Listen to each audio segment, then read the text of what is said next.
विराट कोहली और अनुष्का है तो विराज बैठ प्रसन्न हो। जी अभी ठीक। हाँ, नहीं, ठीक ही रहना चाहिए। हम आपको अपने प्रभु का विधान बताते हैं थोड़ा सा। जब प्रभु किसी पर कृपा करते हैं, ये वैभव मिलना कृपा नहीं है, ये पुण्य है।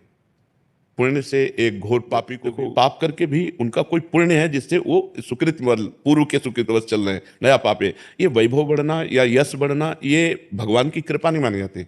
भगवान की कृपा मानी जाती है अंदर का चिंतन बदलना, जिससे आपके अनंत जन्मों के संस्कार भस्म होकर और अगला जो है वो बड़ा उत्तम होगा। अंदर के चिंतन से होता है, बाहर से कुछ नहीं होता। मात्र अंदर का चिंतन। अच्छा, अंदर का चिंतन हम लोग बहिर्मुखी, बहिर्मुखी मतलब बाहर, बाहर यश कीर्ति लाभ विजय, इससे हमको सुख मिलता है। अंदर से कोई मतलब नहीं रखता कोई, कोई विरला ही अंदर से। अब क्या होता है, भगवान जब कृपा करते हैं तो संत समागम देते हैं, कि दूसरी जब कृपा होती है तो विपरीतता देते हैं और फिर अंदर से एक रास्ता देते हैं।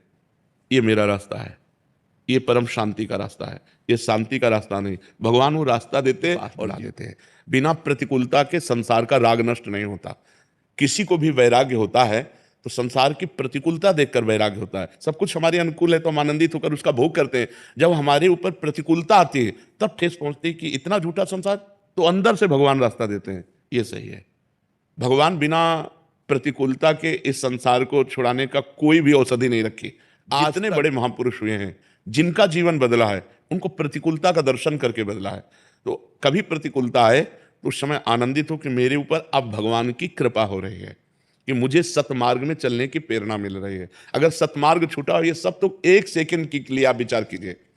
अब अपना सुधार कर लो, अपने जीवन को सत्य में ले आओ, तो अगला जो होगा वो बहुत जोर का होगा। तो श्रीवान कुलवान धनवान वैभव संपन्न ऐसे, और भक्ति की अनुकूलता, भक्ति की अनुकूलता। खास बात श्रीवान धनवान कुलवान नहीं, खास बात भक्ति की अनुकूलता। अगर इस जन्म में भगवत प्राप्ति नहीं हुई तो भगवान श्री कृष्ण ने गीता में कहा है कि मेरे भक्त का नाश नहीं होता। मैं कुलवान धनवान श्रीवानों के कुल में जन्म देता हूं और फिर पुनः भक्ति का माहौल देता हूं, और पूर्व का जो भजन छूटा हुआ वहीं से उसको। अब बिल्कुल ऐसे ही रहो जैसे रह रहे हो, बिल्कुल संसार, लेकिन अंदर का चिंतन आपका बदल जाए।